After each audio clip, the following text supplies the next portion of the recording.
이런 경우 주님은 어떻게 도우실 거예요?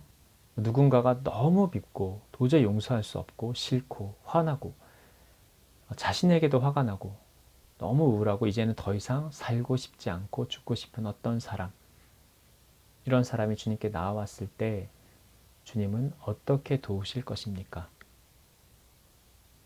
사랑한다, 사랑한다. 내가 세상을 이겼노라. 내가 다 이루었다.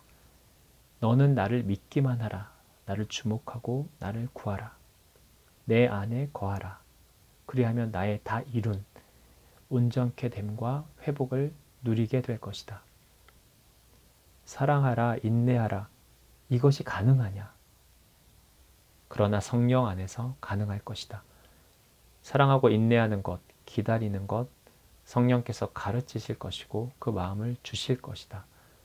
지혜와 능력을 더할 것이다. 내가 그를 사랑으로 감싼다. 내가 사랑으로 덮는다.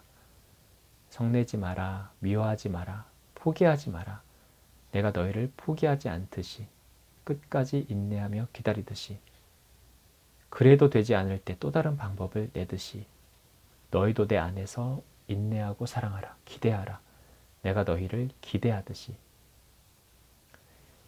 그러면 성령님의 계시가 필요하지 않습니까? 계시라는 단어는 물론 사람마다 다르게 사용해서 오해의 소지가 있긴 하지만 하여간 이런 분이 나와왔을 때 어떤 누군가가 나와왔을 때 우리 눈에는 이분의 문제점이 무언지 우리 경험과 우리가 알고 있는 영적인 원리에 기초해서 어느 정도는 알지만 그런데 그것만으로는 당연히 다 되는 것이 아니고 그때그때 주시는 성령님의 계시, 인도하심이 필요하지 않나요?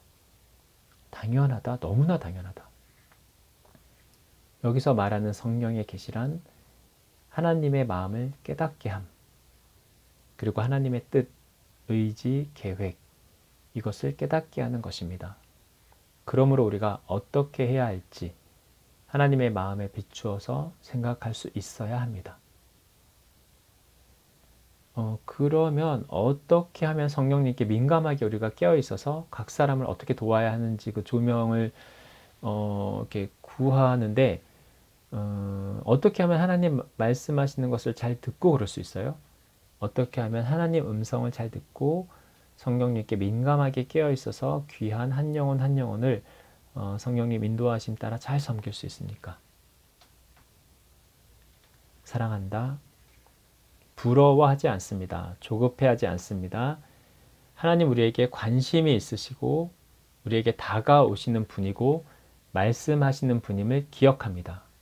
그리고 그 하나님을 주목합니다. 그때 보이실 것입니다. 말씀하실 것입니다. 깨닫게 하실 것입니다. 마음도 나누실 것입니다. 길을 보이실 것입니다. 이것은 당연하고 너무나 당연한 우리 아버지이신 하나님의 마음, 하나님의 뜻입니다. 우리가 아버지 주목할 때 그분은 반드시 우리에게 마음을 나누실 것입니다. 사랑한다, 사랑한다. 아무리 연구하고 공부해도 생각해도 알 수 없는 이것, 그것이 사람의 마음입니다. 우리가 각 사람의 심령을 알 수 없습니다. 다 알 수 없습니다. 하나님 우리를 각기 다른 모양으로 지으셨습니다. 누구도 나와 같을 수는 없습니다. 그래서 한 사람 한 사람마다 새롭고 특별한 접근이 필요합니다. 한마디로 규정할 수 없습니다. 몇 가지로도 규정할 수 없습니다. 무궁무진하고 다양한 우리 색깔, 우리 심령의 상태, 우리 마음, 상황 이것을 그 누구도 분명히 말할 수 없습니다. 오직 성령으로만 깨달을 수 있습니다. 우리를 지으신 하나님께서 가르치실 때, 보이실 때만이 한 사람에 대해서 정확하고 온전히 알 수 있습니다. 그래서 성령님의 조명을 구합니다. 하나님의 마음을 구합니다. 우리가 쉽게 판단하거나 단정짓지 않습니다.